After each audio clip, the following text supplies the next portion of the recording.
Begitu dia bertemu dengan Rasulullah, dia mengatakan, ya Rasulullah, selamat aku ya Rasulullah dengan keimananku, kecintaanku, keislamanku, walaupun harus kedua mataku keluar dari tempatnya.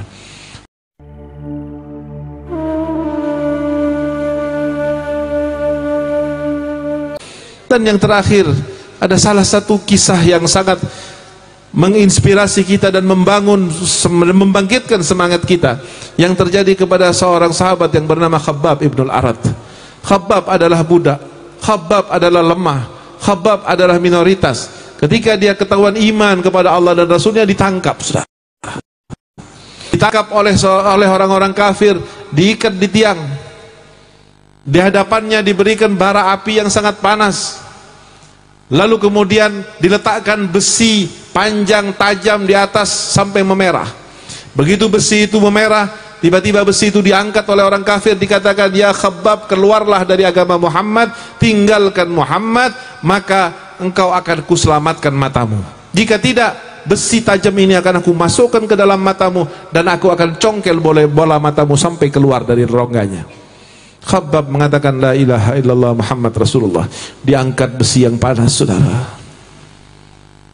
didekatkan ke wajah, ke matanya Khabbab. Khabbab, tinggalkan Muhammad. Apa kata Khabbab? La ilaha illallah Muhammadur Rasulullah. Sebagai tanda jawaban tidak akan ditinggalkan Nabi Muhammad. Besi itu dimasukkan ke dalam matanya. Besi tajam itu dipaksa masuk ke dalam matanya. Begitu masuk, nggak kebayang sakitnya, saudara. Ada debu saja masuk ke mata kita, kita sudah merasa terganggu dan sakit. Ini besi tajam panas dimasukkan ke dalam matanya. Sakit luar biasa, sampai menjerit Khabbab dikatakan, wa Muhammadah, wahai Muhammad, sakit mata saya. Wahai kekasihku Rasulullah, sakit mata saya. Sedang dimasukkan besi panas, tapi demi engkau saya lakukan itu ya Rasulullah. Maka kemudian dicongkel matanya dan keluar bola matanya, mengalir darah ke pipinya Khabbab. Dia mengatakan, wa Muhammadah, wa Muhammadah, demi cintaku kepada Sayyidina Muhammad, biarkan mereka mengambil mataku. Sallu ala Nabi Muhammad. Berapa nilai mata ini di akhirat, di depan Nabi Muhammad, kira-kira, saudara? Betapa jauhnya antara mata kita dengan matanya Sayyidina Khabbab. Ya Allah, berikan keberkahan mata kami seperti Kau berkahi matanya Sayyidina Khabbab, ya. Tapi namanya juga orang kafir, tidak akan pernah rela dengan keimanan seorang mukmin. Setelah beberapa saat dia ambil lagi satu lagi besi yang panas, didekatkan ke matanya yang sebelah. Dia bilang, Khabbab, matamu masih ada satu lagi. Kau masih berpotensi, berpeluang untuk bisa melihat jalan ke sana kemari, naik kendaraan, naik unta dan sebagainya. Tinggalkan Muhammad, kafirlah dengan Muhammad, atau aku akan congkel matamu yang satu lagi. Bagaimana? Apa jawaban iman Sayyidina Khabbab? Apa jawaban cinta seorang sahabat Nabi yang bernama Khabbab? Apa keyakinan yang mendasari kemudian meluncur kalimat ini dari seorang Khabbab? Apa kata Khabbab? Wahai adu Allah, wahai musuh Allah, ketahuilah, seandainya aku punya mata 100 biji, satu persatu kau congkel, kau keluarkan, agar aku kafir dengan Nabi Muhammad, demi Allah 100-100-nya silahkan congkel, dan aku tidak akan pernah tinggalkan Nabi Muhammad. Maka dicongkellah yang satu lagi. Tidak terbayang sakitnya, sampai kemudian keluar dua matanya. Dan demikianlah orang kafir, begitu berhasil menyiksa kaum muslimin, mereka kemudian bergembira dan merasa puas dan meninggalkan Khabbab. Khabbab dibuka ikatannya oleh salah satu sahabat. Ketika sudah terbuka, maka Khabbab nunduk mengambil bola matanya, mencari bola matanya. Ketemu dua bola matanya. Dia pegang, dia berjalan ke arah. Sahabat bertanya, mau kemana engkau ya Khabbab? Aku akan menemui Sayyidina Muhammad, aku akan menemui kekasihku Rasulullah. Begitu diantarkan, antarkan aku ke Rasulullah. Dia pegang dua bola matanya, mengalir dan sebagian mengering darah di pipinya. Begitu dia bertemu dengan Rasulullah, dia mengatakan, ya Rasulullah, Selamat aku ya Rasulullah dengan keimananku, kecintaanku, keislamanku, walaupun harus kedua mataku keluar dari tempatnya. Rasulullah bergenang air mata melihat iman dari seorang sahabatnya, cinta dari seorang sahabatnya, perjuangan dari seorang sahabatnya, ketabahan dari resiko dakwah yang dialami oleh para sahabatnya. Sampai kemudian Khabbab berkata, ya Rasulullah, tolong mata ini letakkan lagi ke tempatnya agar aku bisa melihat. Kata Rasulullah, aku doakan kau masuk surga wahai Khabbab. Amin ya Rasulullah. Tapi aku pengen melihat ya Rasulullah. Aku doakan kau masuk surga wahai Khabbab. Amin ya Rasulullah. Tapi tolong kembalikan lagi supaya aku bisa melihat. Sayyidil mursalin wal akhirin, habibi rabbil alamin, alladhi qala ummuna Aisyah radhiyallahu ta'ala anha lahu mali ara rabbaka yusari'u fi ridak.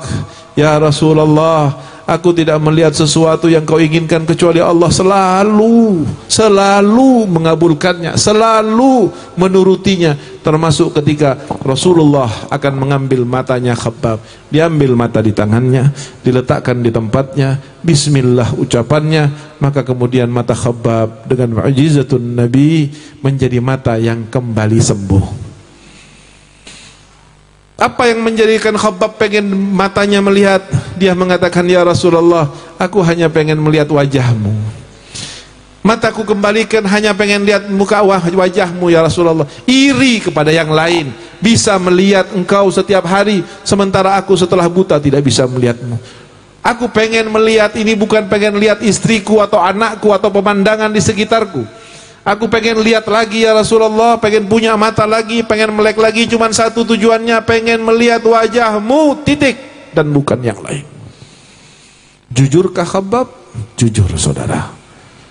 Ketika terdengar berita tentang wafatnya Rasulullah sallallahu alaihi wasallam, maka seluruh Madinah menjadi guncang dan riuh dengan tangisan dan air mata. Seluruh orang muslimin mendatangi dan mendekati rumah Nabi dan Masjid Nabawi untuk memastikan benar atau tidak berita ini. Yang namanya Sayyidina Abu Bakar, Sayyidina Umar, Sayyidina Uthman, Sayyidina Ali, semuanya berdatangan mendekati ke masjid dan mendekati ke rumah Nabi, kecuali Khabbab ibnul Arat. Khabbab yang matanya pernah buta, lalu disembuhkan Nabi, mendengar berita tentang wafatnya Nabi, dia bukan mendekat ke rumah Nabi, mendekat ke masjid Nabi, justru berlari jauh membelakangi, mengarah ke padang pasir. Dia mendengar tentang wafatnya Nabi, dia tidak sadar, dia tidak terima, dia tidak menginginkannya, sehingga dia seperti orang stres, dia berlari menjauh ke padang pasir dan berlari sekencang-kencangnya, sampai ketika tidak ada lagi tenaganya, maka dia kemudian ambruk karena lemas. Lalu kemudian dengan sisa tenaga yang sedikit, dia angkat tangannya ke atas langit dan dia memohon kepada Allah dengan mengatakan, ya Allah, dulu aku pernah meminta mataku untuk dikembalikan lagi agar aku bisa melihat wajah Nabimu, dan sekarang Nabimu sudah kau panggil dan wafat, maka ya Allah, butakan mataku sekarang juga ya Rabbi, karena mata ini tidak akan pernah lagi memandang siapapun selain wajahnya Nabi Muhammad. Dan kejujurannya membuat pintu langit terbuka dan doanya dikabulkan oleh Allah. Pada saat itu juga kemudian Khabbab dibutakan oleh Allah. Ini adalah Islam di atas keyakinan dan mahabbah. Ini adalah dampak kekuatan. Bagaimana kalau seandainya Islam itu akidah syariah berada di atas cinta kepada Allah dan Rasulnya. Dan ini yang harus kita awali, ini yang harus kita kerjakan, ini yang harus santri sadari. Ini adalah materi yang paling penting untuk para ulama, para asatidzah, menanamkan ke dalam hati santrinya kecintaan kepada Allah dan Rasulnya, kecintaan kepada Nabinya, dan keyakinan kepada Allah dan Rasulnya. Ketika sudah ini masuk, mantap, tertancap di dalam hati setiap kaum muslimin, para santri insya Allah satu dari mereka akan mengalahkan 1000 musuh-musuh Allah subhanahu wa ta'ala.